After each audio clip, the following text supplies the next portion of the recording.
Hey everyone! Welcome back to English with EduWorld. I'm Anna, and I'm really happy you're here with us today because we're talking about something that can completely change the way you sound when you speak English. We're diving into the real secret behind natural pronunciation. And I'm Kenny. If your goal is to sound clear, smooth, and confident when you speak English, not perfect, just natural, then you're in the right place. Make sure to subscribe and stay with us because today we're giving you something you can use immediately in real life. Imagine a scenario that haunts every language learner's nightmares. Stop. I want you to look at the calendar right now. Do you know what happens in exactly 10 days? Silence. It is the day your dreams quietly die. Statistics show that by January 15th, 92% of people have already abandoned their New Year's resolutions. They go back to the old habits, the old excuses, and the old life. It is the graveyard of ambition.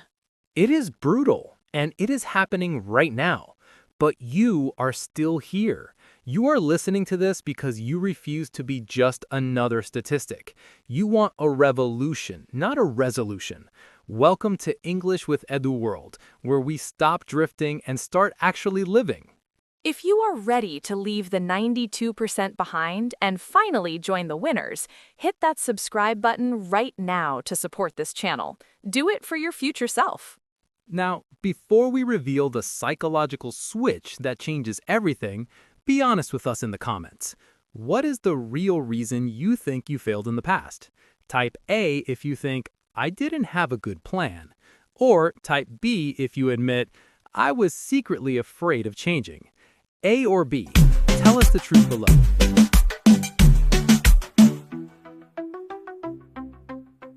Regardless of whether you chose A or B, that feeling of stuckness usually comes down to one dangerous state of mind that we need to name right now. We call it drifting. Most people think they are failing because they are lazy, but that is rarely the truth. You are not lazy. You are overwhelmed. Drifting is when you stop steering the boat and just let the current take you. You wake up, you go to work, you scroll through your phone, you go to sleep, and you repeat it the next day. It feels safe, it feels comfortable, but it is actually a trap. It is the most dangerous trap in the world because it is silent. You don't crash and burn, you just slowly fade. You look up and realize a whole year has vanished and you are in the exact same place as before. And that is when the real pain hits you. It happens when you open social media. You see a friend getting that promotion, you see someone speaking beautiful, confident English in a video, and you feel that cold, sharp twist in your stomach. That is the comparison pain. It is the sinking feeling that you are falling behind while everyone else is racing ahead. But here's the good news. You are not falling behind because you lack talent. You're falling behind because you are waiting for motivation, and motivation is unreliable. You don't need more motivation. You need a line in the sand. We have discovered a psychological switch, not a complicated 10-step plan, but a single binary decision that stops the drifting immediately. It is a method that forces your brain to wake up, and once you see it, you cannot unsee it. That switch is exactly what we are going to flip together today. But first, we need to officially welcome you into this space.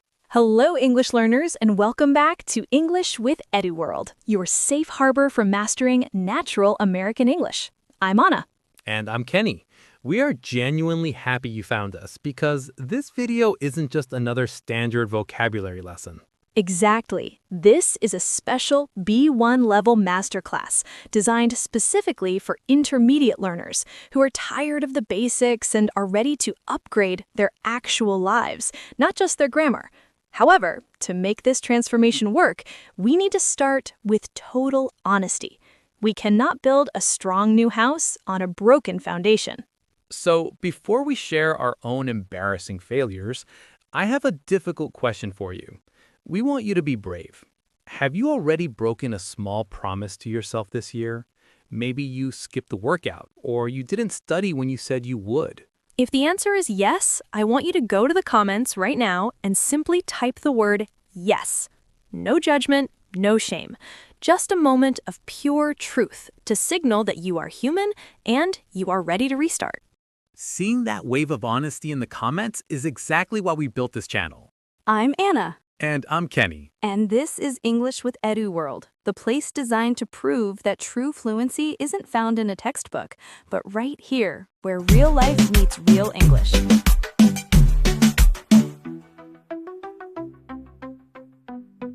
Now that we are officially connected, let's leave the surface level behind and dive straight into the deep water. Because the truth is, real change doesn't happen in the light. It happens in the quiet moments when nobody's watching. Kenny, when we talk about a turning point, I think most people have a Hollywood definition in their heads. They imagine a cinematic montage where the main character gets their heart broken, stands in the rain, screams at the sky, and suddenly wakes up the next morning running a marathon and speaking 3 languages. It's dramatic, it's loud, and it's completely false. In real life, turning points are not loud. They are usually silent, they are often lonely, and frankly, they usually start with a moment of deep, uncomfortable shame.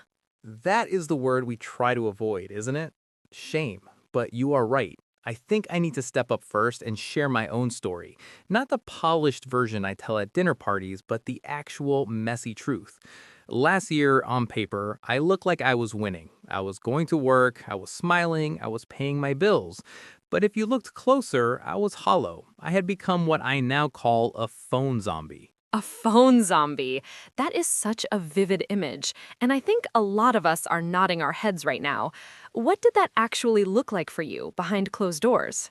It looked like a loop, a trance. I would come home from work exhausted and tell myself, I just need 5 minutes to decompress.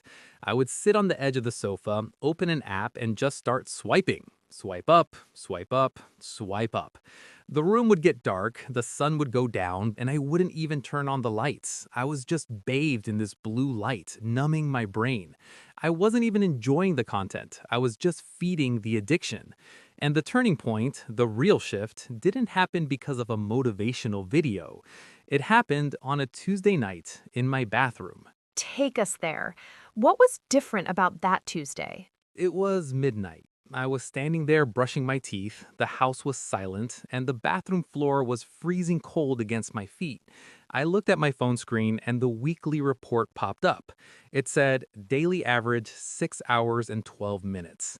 I froze. I looked at myself in the mirror, eyes red, skin pale, and that number just burned into my retina. 6 hours. That is a full-time job. I was working a full-time job for a glowing rectangle that didn't love me back. That realization is terrifying. It's not just time wasted, it's life traded. You were trading your limited time on this earth for pixels. Exactly. Trading life for pixels. That was the sentence that echoed in my head. And in that cold bathroom, I felt a physical weight in my chest, a mixture of panic and clarity. That was my line in the sand. I realized nobody was coming to save me. Nobody was going to snatch the phone out of my hand. I had to do it. So I did something that felt drastic at the time. I finished brushing my teeth, I walked into my bedroom, I unplugged my charger from the wall, and I marched it out to the kitchen. You physically removed the power source from your sleeping space. That sounds so simple, but I bet your brain thought back immediately. Oh, it was a war. That first night, I lay in bed and my hand kept reaching for the nightstand, patting the empty wood where the phone used to be. My brain was screaming, what if there's an emergency? What if you miss an email? What if you can't fall asleep? It was withdrawal, plain and simple. But I just stared at the ceiling and told myself, no, the line is drawn. And you know what? After about 40 minutes of tossing and turning, I fell asleep. And the next morning, I woke up with a quiet mind. No notifications, no news, no comparison. Just me. That quiet mind is what we are all chasing. What I love about your story, Kenny, is that you didn't try to change your personality. You didn't say, I will become a monk. You just changed your environment. You created friction between you and the bad habit. Environment beats willpower every time. But Anna, I know your struggle was different. You aren't a scroller like me. You are, and I say this with love, a productive procrastinator. Guilty as charged. My trap wasn't the phone. My trap was the perfect plan. I'm a perfectionist, which sounds like a good thing, but it's actually just fear dressed up in a suit. I have a shelf in my office full of beautiful, expensive notebooks. Every January, I would buy a new one, crack open the spine, and write the plan in perfect handwriting. I would design this military-grade schedule: 5 a.m. wake-up, 5:15 meditation, 6:30 French vocabulary, 6:30 10-kilometer run. That sounds like a robot schedule, not a human's. It sounds exhausting just listening to it. It was exhausting. And here's the tragedy. I would do it for 3 days. I was intense. But on day 4, inevitably, life would happen. I would wake up at 7 a.m. instead of 5 a.m. And because I missed that one window, my perfectionist brain would say, "Well, you ruined it. The streak is broken. You are a failure." And I'd close the notebook. And not touch it for 3 months. I was stuck in the all-or-nothing cycle. If I couldn't do it perfectly, I wouldn't do it at all. That is the stalling we talked about earlier. You were busy planning, but you were actually stalling because you were afraid of doing the messy, imperfect work. So how did you break the notebook curse? My turning point came from a moment of desperation. I was sitting in my car, crying, actually, feeling so behind in life, and I pulled out my phone and recorded a voice note to myself. I just started talking to my future self. I said, "Anna, stop trying to impress people with your plans. You are drowning. You don't need a perfect day. You need a minimum winning day." Minimum winning day. I love that concept. Break that down for us. What does a minimum winning day look like compared to the military schedule? It is the absolute floor. It is the bar set so low that you cannot fail. I went home and wrote a new list on a tiny sticky note, not a notebook. It had 3 things. 1, drink 1 glass of water. 2, read 1 single page of a book.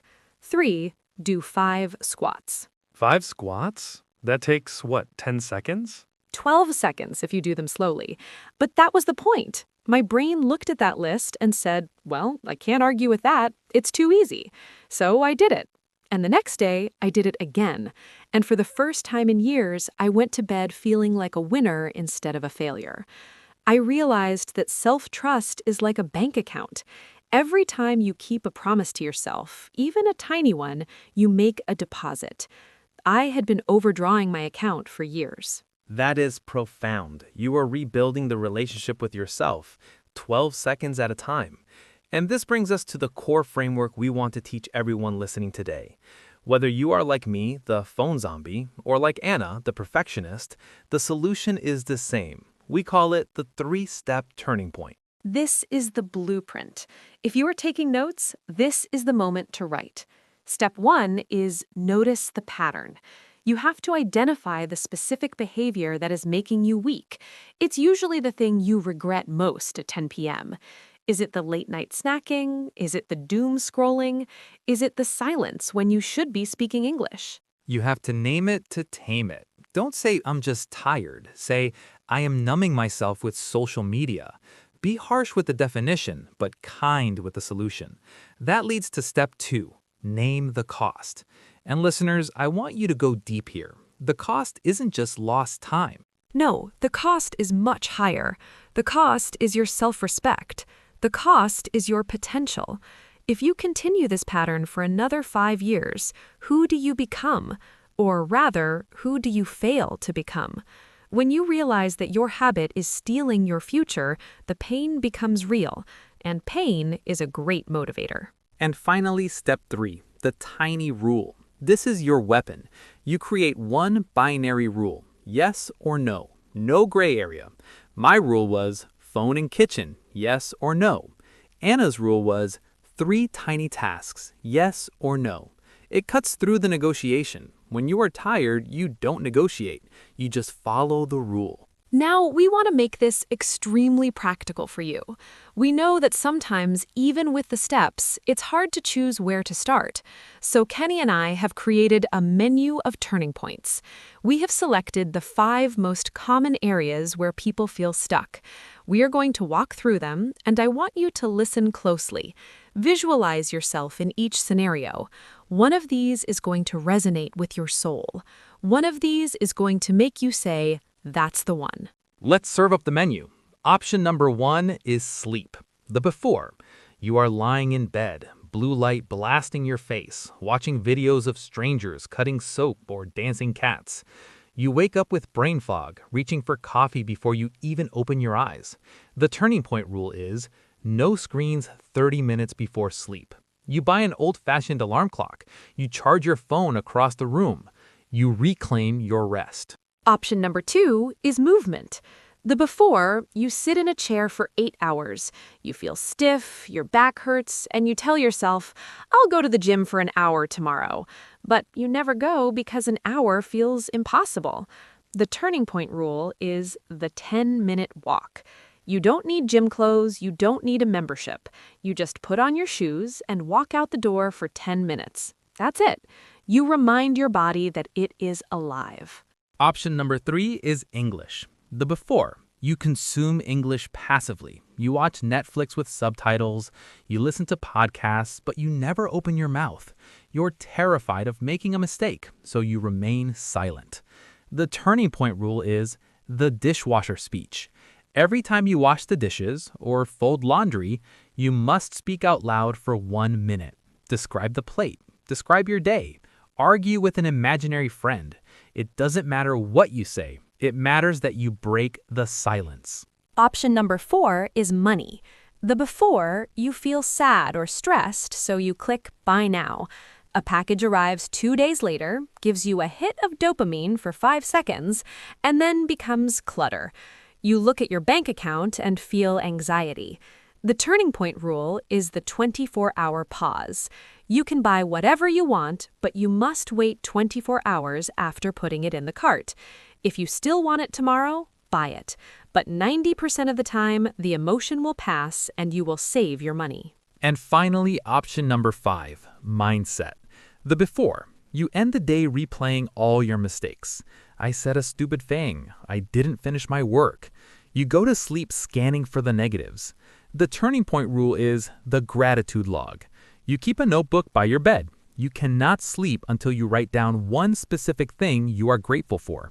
Not my family, but the way the coffee smelled this morning. You force your brain to scan for the good. Okay, that is the menu. Sleep, movement, English, money, mindset. I want everyone listening to stop for a second. Don't try to pick all 5. That is the perfectionist trap. I want you to pick one. Which area is causing you the most pain right now? Which one, if you fixed it, would make everything else easier? I'm going to give you a few seconds of silence right now. I want you to make a contract with yourself. Pick your battle. Lock it in. Choose the one that feels like a relief, not a burden. That's your turning point. Now that you have locked in your choice, we need to have a very serious conversation about tomorrow morning. Because right now, in this moment, you feel motivated, you feel ready, and you feel powerful. But motivation is like a sugar rush. It wears off. When your alarm goes off tomorrow or when you are tired after work, your old brain is going to wake up and whisper, "Just one more day off. Let's start next week." That whisper is the most dangerous sound in the world. It is the enemy of your future. I want you to close your eyes for a moment, if you can, and let's travel forward in time. Imagine it is exactly 1 year from today. It is December 2026. You are standing in front of your mirror. If you listen to that whisper tomorrow, if you let this turning point slip through your fingers like sand, what do you see in that reflection? You don't just see the same tired face or the same struggle with English. You see something much heavier. You see a year of broken promises piled up behind you. You realize that you spent another 365 days drifting. You have become a stranger to your own potential, and that is a heartbreak that no amount of money can fix. But now, open your eyes and look at the other path. Imagine you kept your tiny rule. You didn't run a marathon, you just walked for 10 minutes. You didn't memorize the dictionary, you just spoke for 1 minute. Look at that version of yourself in December. You aren't just healthier or more fluent, you possess something rare. You have quiet confidence. You're the kind of person who says they will do something and then actually does it. You trust yourself again. That feeling of self-trust is the ultimate freedom. However, to get there, you must accept one messy truth. You are going to slip up. You are going to miss a day. You are going to choose the phone over the sleep. And when that happens, the old you would say, I failed, might as well quit. The new you? The new you understands the power of the quick restart. The goal is not a perfect streak. The goal is how fast you can stand back up. If you miss a day, you don't judge yourself. You just say, okay, I slipped. I am human. I restart right now. That resilience, not perfection, is what separates the dreamers from the doers. So, we have arrived at the moment of truth, where knowledge transforms into action and intentions finally become reality. We are challenging you to draw your line in the sand right now, not just in your head where it can easily evaporate, but in the real world where it counts. We want you to go to the comments section immediately and write down one simple sentence that defines your year. Write, my turning point is, and then fill in the blank with your specific tiny rule. Whether it is, my turning point is 5 squats, or my turning point is phone in the kitchen. Writing it down creates a contract with your future self. When you make a public declaration, you stop hiding and you start becoming the person you promised to be. And listen, this journey of rebuilding yourself is difficult to do alone, which is why we are building a community here of people who are choosing growth over drifting. If you want to surround yourself with doers who will remind you to get back up when you slip, click that subscribe button right now. By subscribing, you aren't just supporting a channel, you are signing up for a minimum winning year alongside thousands of others.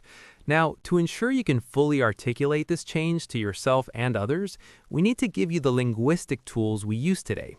Let's cement these concepts in your mind with our final word tour so you can own the language of your own transformation. To wrap up everything we have discussed today, let's cement these concepts not just as English vocabulary, but as tools for your survival. We started this journey by identifying drifting, that dangerous, comfortable state where you float through life without a direction, letting time disappear while you stay in the same place. We moved past stalling, which is when you hide behind perfect plans and expensive notebooks to avoid the messy work of actually starting. We learned that the antidote to both of these is drawing a line in the sand, a clear, non-negotiable boundary where you finally tell your bad habits, no more. But the most critical takeaway, the secret sauce that makes this work, is the concept of doable. Your turning point must be so small, so simple, and so incredibly easy that your brain cannot find an excuse to reject it. Remember, a massive, intense plan that you quit after 3 days is completely worthless compared to a tiny, imperfect habit that you keep for 3 years. The magic is not in the intensity. The magic is in the return. It is in your ability to slip up, forgive yourself instantly, and execute a quick restart without shame. That is how you stop trading your life for pixels and start building a reality you are actually proud of. So, the deep lesson to take into your real life is this. You do not need to become a different person to get different results. You just need to respect yourself enough to keep small promises.